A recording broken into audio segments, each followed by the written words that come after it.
नमस्कार दोस्तों, आप सभी का स्वागत है अपने YouTube चैनल संस्कृत अभ्यास में। आज का हमारा विषय संज्ञा प्रकरण।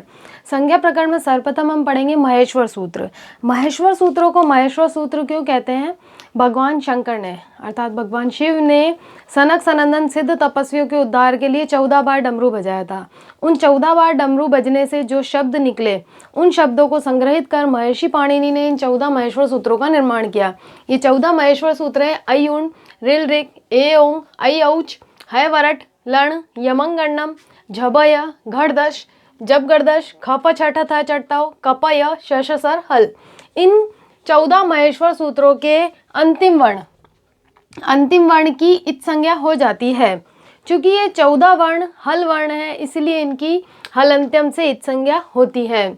इन 14 महेश्वर सूत्रों में हकार आदि में जो अकार है ये उच्चारण के लिए है, लेकिन लण के मध्य में जो अकार है वह इत संज्ञक है, और वह इत संज्ञक अकार इत संज्ञक अ जो है वह अनुनासिक अ है।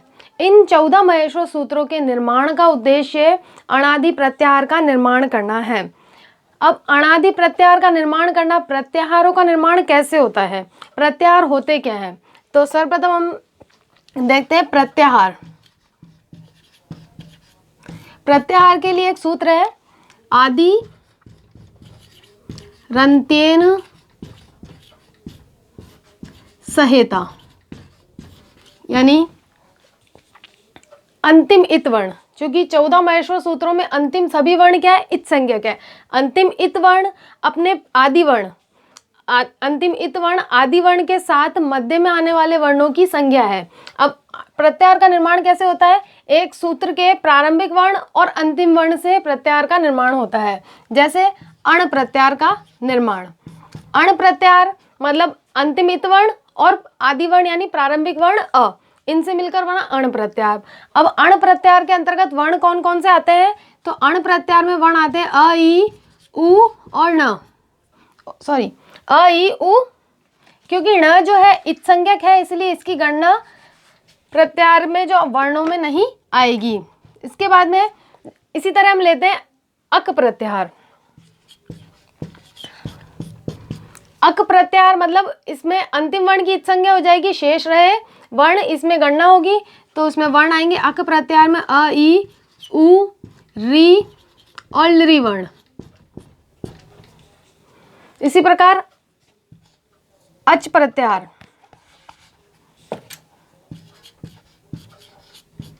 अच प्रत्याहार में वर्ण आ जाएंगे अ, ई, उ, री, लृ, ए, ओ, ऐ और औ वर्ण आ जाएंगे।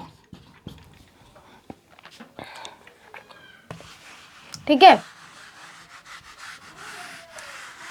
प्रत्याहार का निर्माण हो गया। अब प्रत्याहारों की संख्या। महर्षि पाणिनि ने प्रत्याहारों की संख्या बताई है 42। महर्षि पाणिनि ने प्रत्याहारों की संख्या बताई है। प्रत्याहार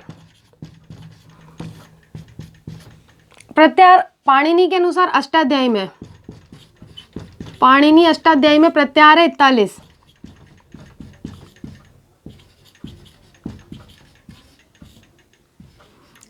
प्रत्याहार है। फिर महर्षि पाणिनि के ही उणादि प्रत्याहार में, उणादि में एक प्रत्याहार है, तो प्रत्याहारों की संख्या पाणिनि के अनुसार हो गई 42 प्रत्याहार।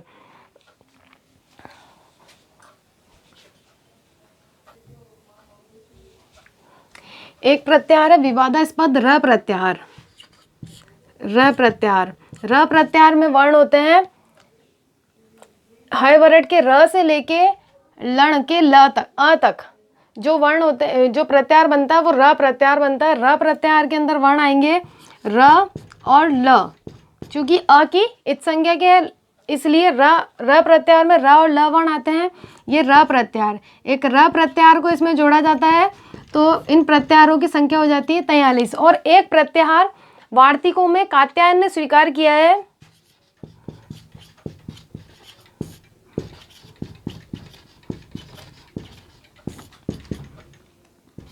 चय प्रत्याहार। टोटल प्रत्याहारों की संख्या हो जाती है 44। चय प्रत्याहार।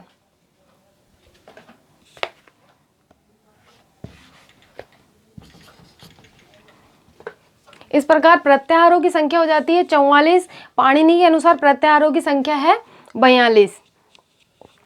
इसके बाद हम महेश्वर सूत्रों में जो 14 महेश्वर सूत्र हैं, इनमें वर्णों का क्रम क्या रहेगा इसके बारे में पढ़ेंगे। वर्णों के क्रम में सर्वप्रथम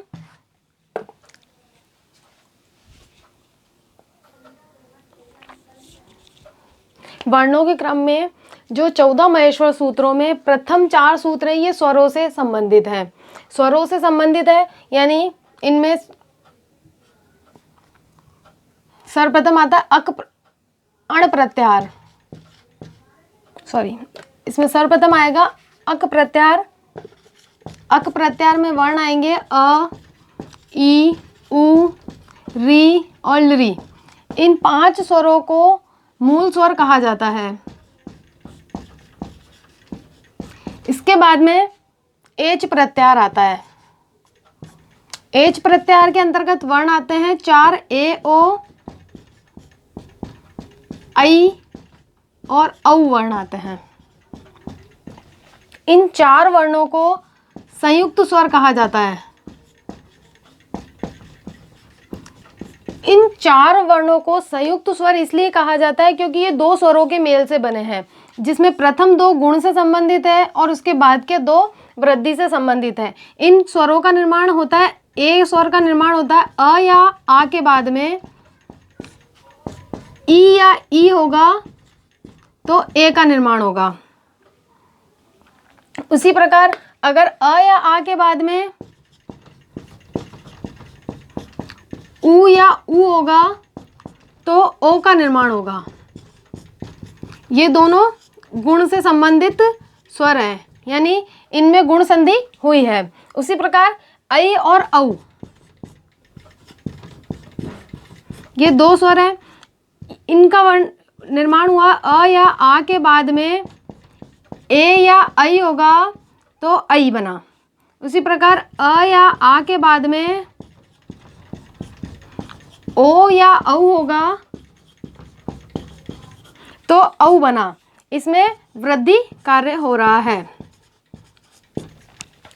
इन स्वरों को अक स्वर, अक प्रत्याहार और एच प्रत्याहार। अक प्रत्याहार के अंतर्गत 5 स्वर आते हैं। इन 5 स्वरों को मूल स्वर कहा जाता है। उसी प्रकार एच प्रत्याहार में ए, ओ, ऐ, औ 4 स्वर आते हैं। इन 4 स्वरों को संयुक्त स्वर कहा जाता है क्योंकि ये 2 स्वरों के मेल से बनते हैं। इस प्रकार इन स्वरों की संख्या हो गई 9। 5 मूल स्वर, 4 संयुक्त स्वर और ये टोटल हो गए 9 स्वर। स्वरों की संख्या कितनी है? 9। इनके लिए प्रत्याहार, 9 स्वरों के लिए प्रत्याहार है अच प्रत्याहार, यानी इस अ से प्रारंभ होकर च तक प्रथम के 4 सूत्र अच प्रत्याहार है, जो अच प्रत्याहार स्वरों से संबंधित है। इसके बाद में व्यंजन वर्ण प्रारंभ होते हैं। व्यंजन वर्ण में सर्वप्रथम आता है अंतस्थ वर्ण, य, व, र और ल। अंतस्थ वर्ण है य, व, र और ल वर्ण। इनके लिए प्रत्याहार है यण प्रत्याहार। यण प्रत्याहार है। इसके बाद में 14 महेश्वर सूत्रों में क्रम है 5वें वर्ण का। 5वें वर्ण में है य, म, ग, ण और न। ये 5वें वर्ण आएंगे, 5 वर्ण आ जाएंगे। इनमें इनके लिए प्रत्याहार है यम प्रत्याहार। इसके बाद में आता है चौथा वर्ण। चौथे वर्ण में आते हैं झ, भ, घ, ढ, ध। इनके लिए प्रत्याहार होता है झष प्रत्याहार। चौथे वर्ण के लिए प्रत्याहार है झष प्रत्याहार। इसके बाद में तृतीय वर्ण आता है ज, ब, ग, ड़, द। इन वर्णों के लिए प्रत्याहार है जश प्रत्याहार। इसके बाद में आता है दूसरा वर्ण। दूसरा वर्ण है ख, फ, छ, ठ, थ।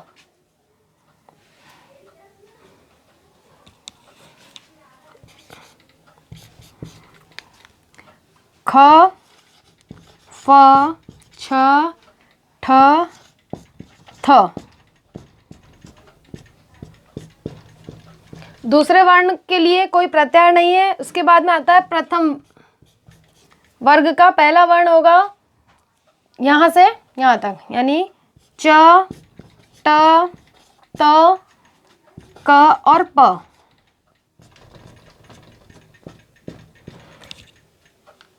इस प्रकार क्रम है स्वर, स्वर के बाद अंतस्थ, अंतस्थ के बाद में पांचवा वर्ण, पांचवें वर्ण के बाद में चौथा वर्ण, चौथे वर्ण के बाद तीसरा वर्ण, तीसरे वर्ण के बाद दूसरा और फिर पहला वर्ण। इसके बाद में वर्णमाला में आता है श, श, स, ह वर्ण। इन्हें कहा जाता है ऊष्म वर्ण।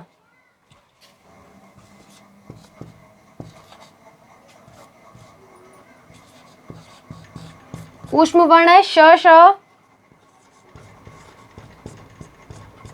स, ह। इनके लिए प्रत्याहार होता है शल प्रत्याहार। इस प्रकार 14 सूत्रों में संस्कृत की वर्णमाला समाहित है। सर्वप्रथम स्वर आएंगे, स्वर के बाद अंतस्थ वर्ण, फिर वर्ग का पांचवा वर्ण, फिर उसके बाद में वर्ग का चौथा वर्ण झ, भ, घ, ढ, धश, फिर वर्ग का तीसरा ज, ब, ग, ड़, द, वर्ग का दूसरा ख, फ, छ, ठ, थ, वर्ग का पहला च, ट, त, क, प, फिर उसके बाद में आता है शल वर्ण श, श, स, ह।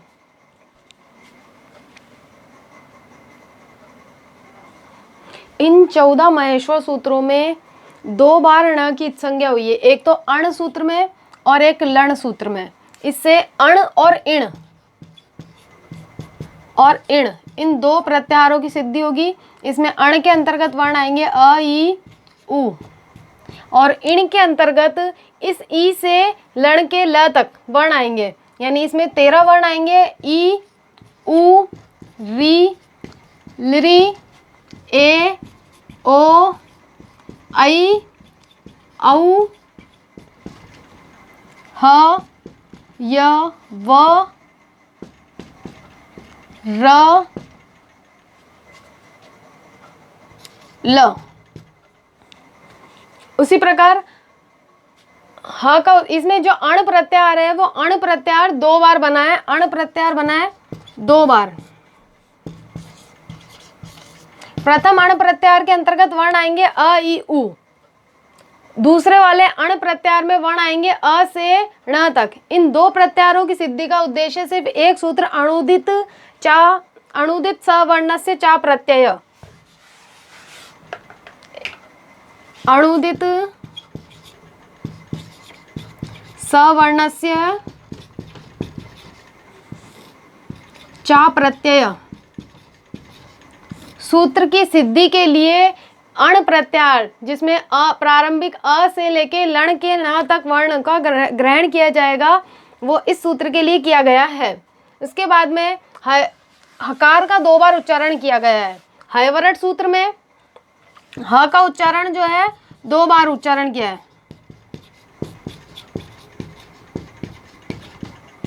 हयवरट सूत्र में और हल सूत्र में। इसका उद्देश्य है 2 बार उच्चारण करने का। एक तो अट प्रत्याहार में ह की गणना की जा सके और शल प्रत्याहार में ह की गणना की जा सके।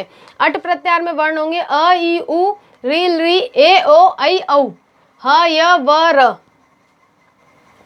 और शल प्रत्याहार में श, श, स और ह, यानी 2 प्रत्याहारों में ह की गणना की जा सके, इसलिए ह का 2 बार उच्चारण किया गया है।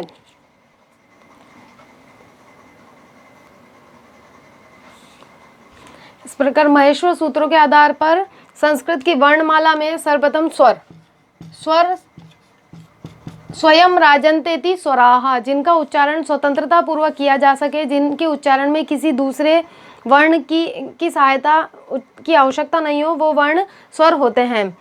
मूल स्वर और संयुक्त स्वर मिलाकर स्वरों की संख्या हो जाएगी 9, स्वर हो जाते हैं 9। उसके बाद में आते हैं व्यंजन वर्ण। व्यंजन वर्ण है, उनकी संख्या है 33। इसमें सर्वप्रथम आते हैं स्पर्श व्यंजन।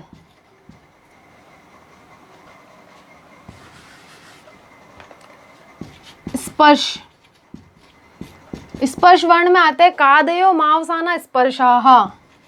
कादयो, मावसाना, स्पर्शाः। यानी क से लेकर म तक जो 25 वर्ण है वो स्पर्श वर्ण कहलाते हैं। तो स्पर्श वर्ण हो गए 25, स्पर्श वर्ण हो गए 25। इसके बाद में अंतस्थ, अंतस्थ वर्ण है यणो अंतस्था, यणो अंतस्थ, यानी यण जो है यानी उसमें 4 वर्ण है य व र ल, ये अंतस्थ वर्ण है। इसके बाद में आते हैं ऊष्म वर्ण, ऊष्म वर्ण आते हैं शलोष्माणः,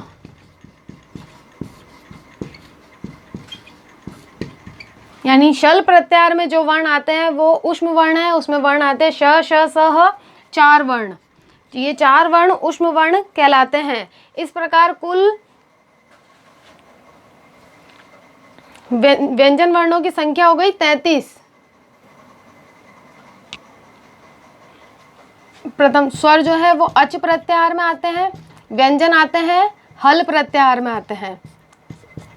इनके लिए संयुक्त प्रत्याहार है अल प्रत्याहार। इस प्रकार वर्णों की संख्या हो जाती है टोटल 9 स्वर, 25 स्पर्श व्यंजन, 4 अंतस्थ और 4 ऊष्म वर्ण मिलाकर वर्णमाला में वर्णों की संख्या हो जाती है 42।